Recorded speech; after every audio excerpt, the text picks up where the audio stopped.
Okay, so we're talking about questioning if you have been called to discipleship and is your platform Facebook.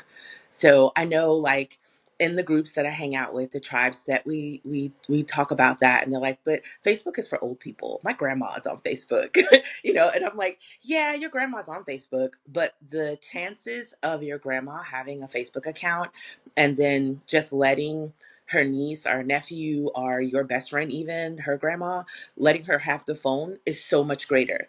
And so they're scrolling, they're looking for stuff, people to connect with. Who does grandma hang out with? What kind of content is on here? It's just curiosity. And so maybe you get a message from a friend of yours and it's like in your DMs and you're like, so like, hey, I have this question, but like, me, I'm not the same faith as you, but I have questions about your faith. And this is a safe place for me to ask them.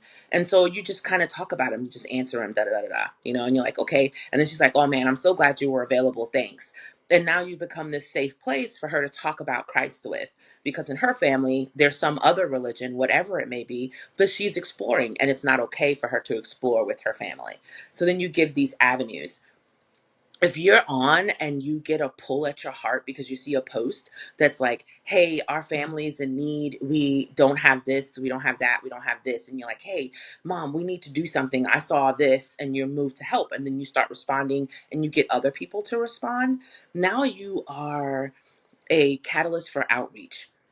Those people are going to start giving, they're going to start doing, and they're doing it because they saw you step out and do it first. And so you're like, oh, well, that's just the right thing to do. Yeah, it is. But it's also exactly what people do whose mission field is Facebook. Sometimes you really do have to look at all the things that you do on this one hand and put all the things that make a missionary on the other and realize the similarities.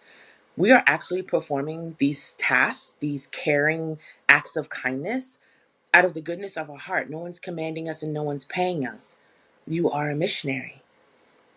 The aspect of it being digital is the arena that God has given you. It's the platform, it's the place, it's your mission field, any of those words. And so when you think about it, it's still likened to like going to school and being the light at school. It's likened this to being in the ballet class and being the light at ballet class. So you're the light on Facebook.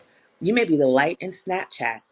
Girl, blink, blink, blink, blink, blink all day long. Throw up that light, let somebody catch it, grab it, and then throw it up somewhere else. That's exactly how stuff happens in our countries, our third world countries, where we can't actually talk about Jesus openly. That's how they're doing it. Here, grab that. Here, grab that. And they're living off of that manna. So, yes, you can use Facebook to be a digital missionary. That's your platform.